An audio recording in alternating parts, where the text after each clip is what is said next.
खेल में इस दफा नौकरियां, इस्तीफे चलें, इस साल की अगली प्रेडिक्शन बड़ी ले लें। बड़े बड़े वो चीफ म्यूनिसिपल कॉरपोरेशन का इस्तीफा भी आएगा। 22वें ग्रेड के जितने भी अच्छे मुलाजमीन हैं इस्तीफे आएंगे। बिस्मिल्लाहिर्रहमानिर्रहीम। अल्लाहुम्मा सल्ली अला मुहम्मद व अला आलि मुहम्मद। तमाम नाज़रीन को सबसे पहले अस्सलाम वालेकुम। उसके बाद आज बात करेंगे हम इस्तीफ़ों का जो सिलसिला शुरू हुआ है, और ये आप लोग जो डिफरेंट चैनल्स पे मुझे वॉच कर रहे थे, मैंने सोचा कि अपने चैनल पे भी हम इस पर ज़रा अच्छे से अपनी मर्जी से बगैर किसी क्वेश्चंस के मैं जो जैसा चाहता हूँ बयान करना उसको करूँ। देखें, एक तो ये है कि ये जो इस्तीफ़ों की प्रेडिक्शंस थी ये शुरू हो चुकी है, और अभी आप इसमें मज़ीद इस्तीफ़े आते देखेंगे, क्योंकि इसमें होना यह है कि पूरे का पूरा सिस्टम ही आपको एक नई तब्दीली की तरफ लेके जाएगा। क्योंकि डेफिनेटली जो आपके एम्प्लॉयज हैं वो भी आपका नेशन का पार्ट है। तो जब हम ये प्रेडिक्शन कर रहे होते हैं कि कौम बदल रही है, कौम का रवैया बदलेगा, कौम का वो बदलेगा, तो ये भी उसी कौम का ही हिस्सा है। तो इसका मतलब है कि इस्तीफे और भी आएंगे, और इसमें आप कितने लोगों को उठाएंगे, कितने लोगों को छुपाएंगे, कितने लोगों को दिमागी मरीज करेंगे। तो मैं समझता हूँ कि असल बात हवाओं के रुख को समझ जाना चाहिए, लेकिन कहीं मुझे लगता है कि डेस्टिनी जो है वो अपना एक रुख ले रही है, और ये 2 महीने हमने यही टर्मोइल और अनरेस्ट और पॉलिटिकल अनरेस्ट देखना है। लेकिन नाज़रीन, आज एक प्रोग्राम में बात करते करते अचानक एक, जैसे कहते हैं ना, कि लिंक जुड़ा, और मैं आज बतौर एस्ट्रोलॉजर नहीं, आज मैं भी बतौर तज्जिया निगार इस पे आप लोगों से इजाज़त चाहूँगा कि मुझे सुन लें थोड़ी देर। और मुझे ये लगता है कि ये एक बहुत बड़ा, जैसे मेरे दिमाग में लिंकेज जो है ना, इसमें लिंक बना है दिमाग में, जो एक्चुअली हुआ है हमारे साथ, ये मुल्क के साथ। और इसमें लगता तो ऐसे है जैसे सबसे बड़े जो रोल है नवाज शरीफ साहब ने जैसे प्ले किया हो, और नवाज शरीफ साहब इस सारे खेल के वो प्लेयर हो। लेकिन ऐसा नहीं है। जो मुझे नजर आया मैं वो बताऊंगा, आप लोग इससे इख्तलाफ भी कर सकते हैं, लेकिन आप लोगों को पता है कि एस्ट्रोलॉजिकल कैलकुलेशंस के साथ जब हम चीज़ों को मजीद देखते हैं तो देखने का अंदाज या उसका रवैया हमारा डिफरेंट होता है। सबसे पहला खत से शुरू करें कि इमरान खान का खत जो आया, साइफर जो है वो कहाँ से आया? अमेरिका से। पाकिस्तान में अमेरिका के जो बाइडन के एक ही शख्स से बहुत अच्छे ताल्लुकात हैं, और जरदारी साहब हैं। एक लम्हे के लिए इस सिनेरियो को मान लें कि सिंध हाथ से जाने वाला था, क्योंकि पीटीआई ने 2018 में सिंध में बहुत अच्छी परफॉर्मेंस दी, और ऐसी परफॉर्मेंस के हर हलके में काफ़ी वोट भी ले गए, और अपोजिशन लीडर का किरदार भी अदा किया। इसका मतलब था कि जरदारी साहब ने ये भांप लिया था कि अगर 2018 के बाद जो इलेक्शन आया तो उसमें तो पीटीआई हो सकता है उनको शिकस्त दे दे। तो इस वजह से जरदारी साहब ने ये सिंध अपना बचाने की खातिर पूरे का पूरा माहौल ही, जैसे कहते हैं, बदल दिया। और बाइडन को, अब सिनेरियो को लिंक करें जरा, कि अगर बाइडन ने खत लिखवाया डोनाल्ड लू के जरिए, और करना था रजीम चेंज बाजवा साहब के हुक्म पे, बाजवा साहब को इंस्ट्रक्शन आ गई, मान लेते हैं, जरदारी साहब किस चक्कर में मॉनिटर बने इस सब का? अगर जरदारी साहब तो सूबा सिर्फ सूबे से मतलब था ना, पाकिस्तान से इतनी मोहब्बत कैसे जाग गई इनकी? क्योंकि इनका तो कोई स्टेक भी नहीं था, ना ये हुकूमत में उस तरीके से थे, ना कुछ। अब जरा इस सिनेरियो को लिंक करें। सूबा सिंध बचाना था, अगली दफा हाथ नहीं आना था, जैसा कि आपने पूरे मुल्क में देखा। पीटीआई ने, जैसे पीटीआई को तो जहां एक दफा मौका मिला दोबारा पीटीआई ने अपनी जड़ें मजबूत कर ली। जैसे केपीके में क्लीन स्वीप हुआ, पंजाब में भी सेहत कार्ड की वजह से पीटीआई की पजीराई हुकूमत इन्हीं की बननी थी। जरदारी साहब ने अपना सिंध बचाने की खातिर, मिसाल के तौर पे आप इधर से शुरू करते हैं कि बाइडन को अगर कहा हो कि आप डोनाल्ड लू को कहें और खत लिखवाएं ताकि बाजवा तक ये बात जाए, और फिर जब बाजवा रजीम चेंज की बात करेगा तो मॉनिटर मैं बन जाऊंगा, और ये हुकूमत हम गिरा के अपनी हुकूमत कायम कर लेंगे। फिर जो हुकूमत कायम होगी उसमें हम शहबाज शरीफ को वजीर आजम बना देंगे। सारा मलबा उस 16 माह के डैमेज का वो भी उनके साथ, नून लीग के साथ, मंड दिया जाएगा।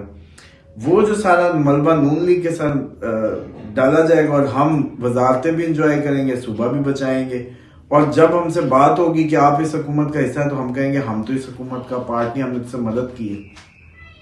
इस तरह सुबह भी बच जाएगा, हुकूमत भी इंजॉय हो जाएगी, सांप भी मरेगा, लाठी भी टूटेगी। उसके बाद दो दुश्मन टकराएंगे, वो भी सफर हस्ती से मिटेंगे। पीटीआई जो है कमजोर की जाएगी, उसके नतीजे में जो रिएक्शन आएगा, नून लीग भी रही सही कसर खो देगी। इन दोनों की लड़ाई से किसी तीसरी कुव्वत पे इल्जाम जाएगा, उसकी भी चूल्हे हिल जाएंगी।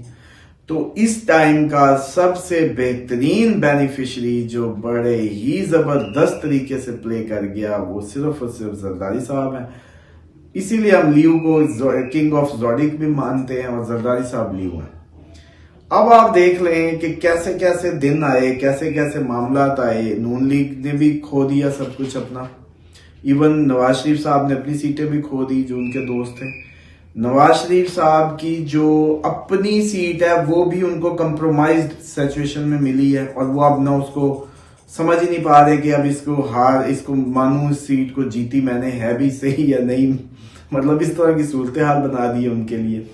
दोबारा शहबाज शरीफ, दोबारा हम सारे आईनी उहदे ही रखेंगे, सदर का, इसका चेयरमैन सेनेट का, कौमी असम्बली के स्पीकर का। सिंध फिर मेरा 10 सालों के लिए बच गया क्योंकि पीटीआई 0 हो गई। सिंध में इस टाइम पीटीआई 0 कर दी और खुद आईनी उहदे लेके भी बैठ गए। अब इस टाइम ये सारी मैनेजमेंट में बेहतरीन पोजीशन पे फिर हुकूमत बनाए नून लीग, और अवामी जो सारा थ्रेशोल्ड है वो नून लीग सहे। टकराए अगर पीटीआई और नून लीग तब भी जरदारी का फायदा, टकराए अगर ये दोनों के साथ ये कि एस्टेब्लिशमेंट से तब भी उनका फायदा। एस्टेब्लिशमेंट के भी घुटने लगवाए, उनको भी नाको चने चबवा दिए। नवाज शरीफ को भी अब जैसे कहते हैं इस टाइम गुम कर दिया है। इस टाइम नवाज शरीफ अब गुम है, बल्कि वो सकते में जो मैं कह रहा था कि लाडला रो पड़ेगा। अब बताएं आप, एक जरदारी सब पे भारी पे उन्होंने कैसे मतलब अपने आप को वो किया।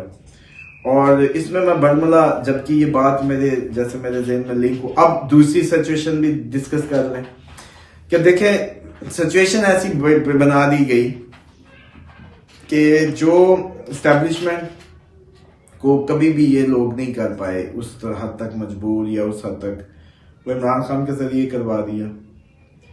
नवाज शरीफ की पार्टी को आपस में ही जो हालत कर दी, उनके जो करीब तरीन जराए थे, बेहतरीन उनके दोस्त थे, वो हरवा दिए या वैसे छोड़ के चले गए।